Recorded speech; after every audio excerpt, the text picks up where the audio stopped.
இவ்வளோ தூரம் வந்து ஒர்க் பண்ணுறாங்க, அந்த அளவுக்கு நானும் வந்து படித்து அப்பாவுக்கு வந்து ஒரு ரெஸ்டிங் டைம் கொடுத்துருங்க, ஒரு நல்ல ஒரு நிலைமைக்கு வந்து அப்படின்னு சொல்லி சொல்லுவோம்.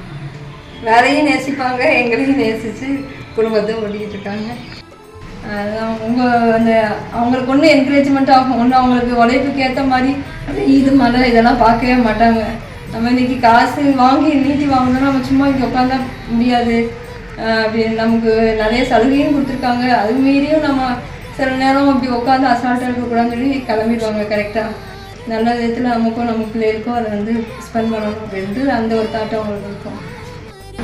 எச்சமாக்காங்கன்னு எனக்கு அது நல்லாவே அவங்க சிஸ்டரும் எனக்கு நல்லா ஹெல்ப் பண்ணி அதுவும் நல்லா எக்ஸாமும் நல்லா இது அப்படியே கண்டினியூஸாக போன மாதிரி இருந்துச்சு. ஸோ அது ஒன்று. அடுத்து அப்பா நிறையா ஹார்ட் ஒர்க் போடுவாங்க. சண்டே மீட்டிங்னாலும் போவாங்க, எதுனாலும் அம்மா சொல்லிட்டு தான் போவாங்க. எதுனாலும் அப்படிதான் மீட்டிங்னா டக்குன்னு போயிடுவாங்க. அதுவும் ஹார்ட் ஒர்க் நிறையாவே போடுவாங்க. அதுவும் அங்கே வேலை விஷயமானா கன்ஃபார்ம் போயிடுவாங்க. ஒரு ஆள் அம்மா சொன்ன மாதிரி ஒரு ஆள் பார்த்தோம்னா அவர் எங்கே இருக்காரு கண்டுபிடிச்சி பார்த்துருவாங்க. அதான் அச்சீவ் பண்ணணும், அதான் எங்கள் அப்பாவோடது. எங்கள் இது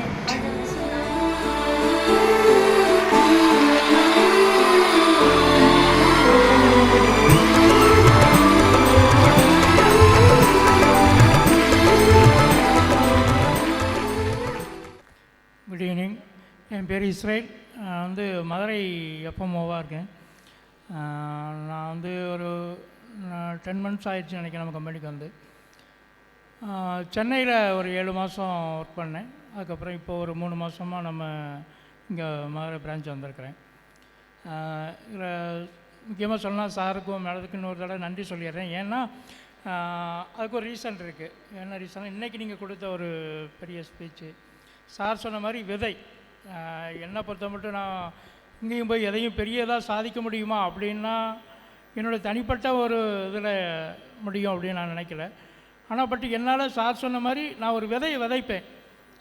கடவுளை நம்பி அந்த இடத்துல எனக்கு ஒரு ஆசீர்வாதம் கிடைக்கும் அப்படிங்கிற ஒரு பெரிய ஒரு எண்ணத்தோடு நான் போவேன்.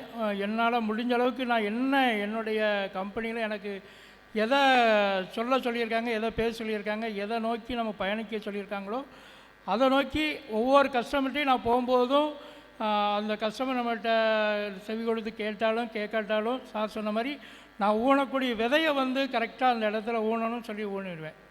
சென்னை பிரான்ச்சிலே என் கூட ஒர்க் பண்ண எல்லா மேனேஜர் வெங்கட் சாருக்கும் விக்கி சார் இவங்களுக்கெல்லாம் என்னை பற்றி கொஞ்சம் தெரியும் ஓரளவுக்கு. நம்ம ஏன்னா சார் சொன்ன மாதிரி நான் எனக்கு உடனே அறுவடை ஆகும் இது அப்படிங்கிற ஒரு இதையும் தாண்டி நான் விதைக்கிற விதையை நல்லா விதைச்சிட்றேன். பலன் கண்டிப்பாக எனக்கு கிடைக்கும். ஆனால் அந்த விதையின் பேரில் எனக்கு ஒரு நம்பிக்கை உண்டு. சார் சொன்ன மாதிரி விதைச்சிட்டேன், அது வந்தால் வருது வரலாம் போகுது அப்படின்லாம் இருக்க மாட்டேன். அந்த விதையை குறித்த ஒரு கவனம் என்கிட்ட இருந்துக்கிட்டே இருக்கும். நான் விதைச்ச இடத்துல இந்த விதை இவ்வளோ குயிக்காக விளையும் அப்படின்னு நம்பிக்கை இருந்ததுன்னு அந்த விதைக்கு ரொம்ப முக்கியத்துவம் கொடுத்து நான் போடுவேன். அதுக்கு சென்னையில் பிரான்ச் மேனேஜர் வெங்கட் சாரும் விக்கி சாரும் எனக்கு ரொம்ப ஹெல்ப் பண்ணாங்க. அது என்னால் மறக்கவே முடியாது. இன்றைக்கும் அவங்க அதை ஃபாலோ பண்ணி கண்டிப்பாக சார் நான் உங்களுக்கு அந்த ப்ராஜெக்ட் எடுத்துருவோம், நீங்கள் பயப்படாதீங்க, நம்பிக்கை இருக்குது. அதே மாதிரி இப்போ மதுரை பிரான்ச்சுக்கும் வந்திருக்கிறேன். மதுரை பிரான்ச்சில் ஒரு ஃபேமிலி சுச்சுவேஷனால் மதுரை பிரான்ச்சு மாற வேண்டிய ஒரு சுச்சுவேஷன் வந்துருச்சு. இப்போ மதுரை பிரான்ச் வந்து இப்போ புது ஏரியா.